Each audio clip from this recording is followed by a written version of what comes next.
बच्चों, आज मैं तुमको कहानी सुना रही हूँ, राजकुमारी और चांद खिलौना। एक ना राजा था और उसकी एक छोटी सी बेटी थी। वो उसे बहुत प्यार करता था। एक बार राजकुमारी बीमार पड़ गई। बहुत सारे डॉक्टर बुलाए गए, लेकिन कोई भी उसका इलाज नहीं कर सका, क्योंकि उनको उसकी बीमारी का ही नहीं पता चल पा रहा था। एक दिन राजा उदास होकर राजकुमारी से बोला, समझ में नहीं आ रहा कि मैं क्या करूं। तुम्हारे इलाज के लिए मैं कुछ भी करने के लिए तैयार हूं। ये सुनकर राजकुमारी झट से बोली, फिर मेरे लिए चांद मंगवा दीजिए। मैं उससे खेलूंगी तो मेरी तबीयत ठीक हो जाएगी। राजा ने खुश होकर कहा, ठीक है, मैं तुम्हारे लिए चांद मंगवाने का अभी प्रबंध करता हूँ। राजा के दरबार में बहुत से योग्य व्यक्ति थे। सबसे पहले उसने अपने प्रधानमंत्री को बुलाया और धीरे से कहा, रानी बेटी को खेलने के लिए चांद चाहिए। आज नहीं तो कल रात तक जरूर आ जाना चाहिए। चांद? प्रधानमंत्री ने आश्चर्य से कहा। उसके माथे पर पसीना आ गया। थोड़ी देर बाद वह बोला, महाराज, मैं इस दुनिया के किसी भी कोने से कोई भी चीज़ मंगा सकता हूँ, लेकिन चांद लाना तो बहुत मुश्किल है। राजा ने प्रधानमंत्री को तुरंत दरबार से जाने का आदेश दिया और कहा, प्रधान सेनापति को मेरे पास भेजो। प्रधान सेनापति के आने पर राजा ने उससे भी चांद लाने के लिए कहा, पर प्रधान सेनापति ने भी अपनी असमर्था व्यक्त की और कहा, चांद को कोई भी नहीं ला सकता महाराज, वह यहाँ से 1.5 लाख मील दूर है। राजा ने उसे भी चले जाने के लिए कहा। उसके बाद उसने अपने खजांची को बुलाया। वह भी राजकुमारी की मदद करने में असमर्थ रहा।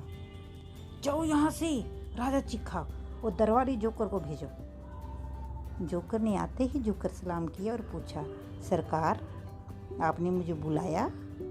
हाँ। राजा रो पड़ा। जब तक रानी बेटी को चांद नहीं मिलेगा, तब तक उसकी तबीयत ठीक नहीं होगी। क्या तुम चांद ला सकते हो? हाँ, क्यों नहीं, लेकिन पहले ये पता लगाना होगा कि राजकुमारी कितना बड़ा चांद चाहती है। कोई बात नहीं, मैं खुद जाकर उससे पूछ लेता हूँ। जोकर बोला और सीधे राजकुमारी के कमरे में जा पहुँचा। राजकुमारी ने जोकर को देखकर पूछा, क्या तुम चांद ले आए?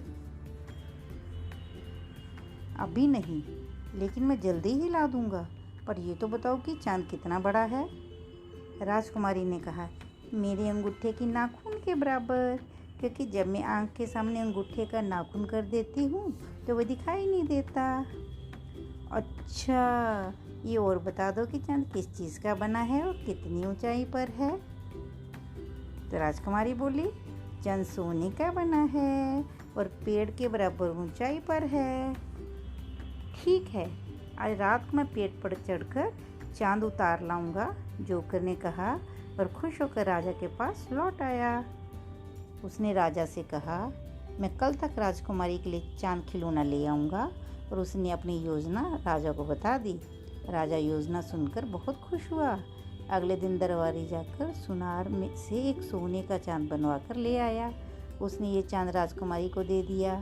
राजकुमारी बहुत खुश हुई। उसने चांद को जंजीर में डालकर गले में लटका लिया।